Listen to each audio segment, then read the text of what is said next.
Alors que le monde prend des mesures radicales mais nécessaires pour endiguer la propagation de la COVID-19 et sauver des vies, les premiers indicateurs montrent que ces mesures et leur incidence sur les entreprises affectent durement l'économie mondiale. Le sondage mené auprès du panel de recherche d'exportation et développement Canada, EDC, révèle que peu d'entreprises sont épargnées par la crise. Les répercussions économiques de cette pandémie restent largement inconnues.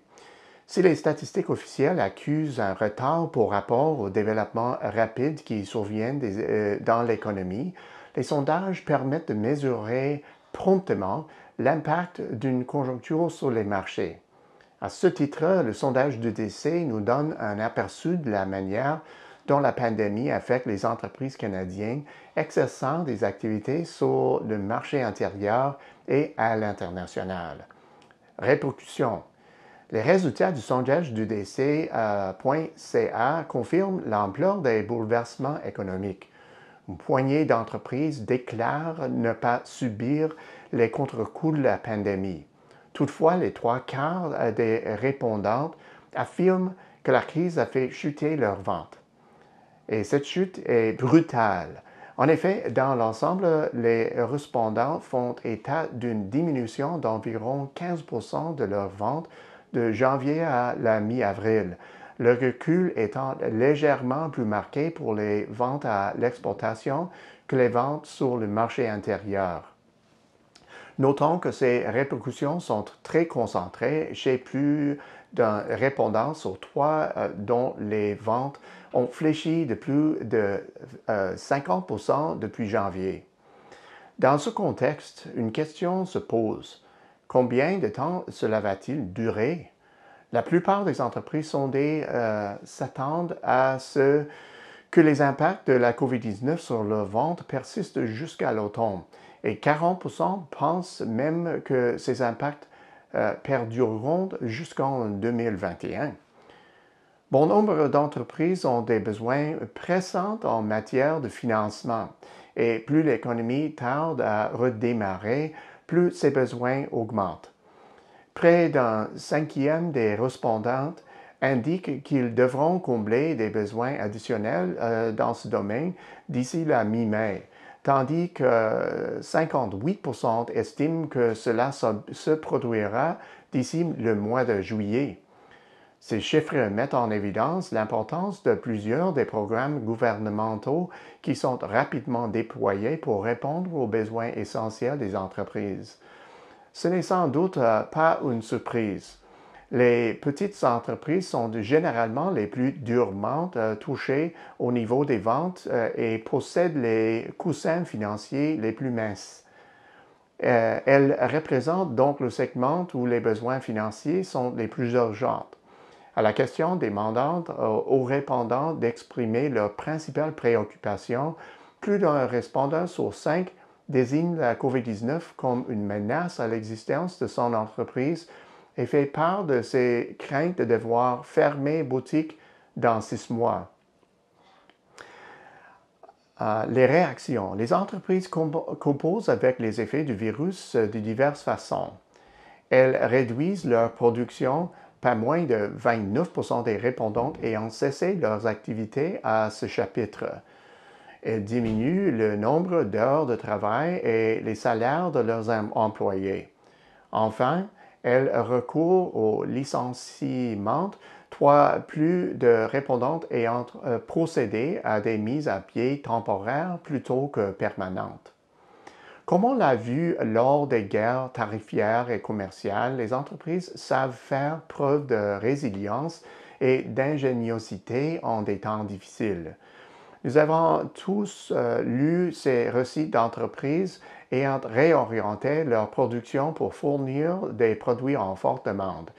Par exemple, des fabricants de pièces automobiles produisent de l'équipement de protection personnelle.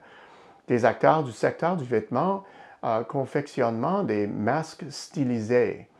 Et des distilleries se convertissent dans la production de désinfectants pour les mains. Ces réorientations ressortent dans notre sondage. De fait, pas moins de 16% des entreprises sondées déclarent avoir déjà réorienté leur production et environ le même pourcentage envisage de faire de même. La COVID-19 engendre une autre conséquence. Elle accélère des tendances à long terme qui sont plus lentes à se développer. À l'heure de la distanciation sociale et de la fermeture des locaux des entreprises, plusieurs transactions doivent s'effectuer en ligne.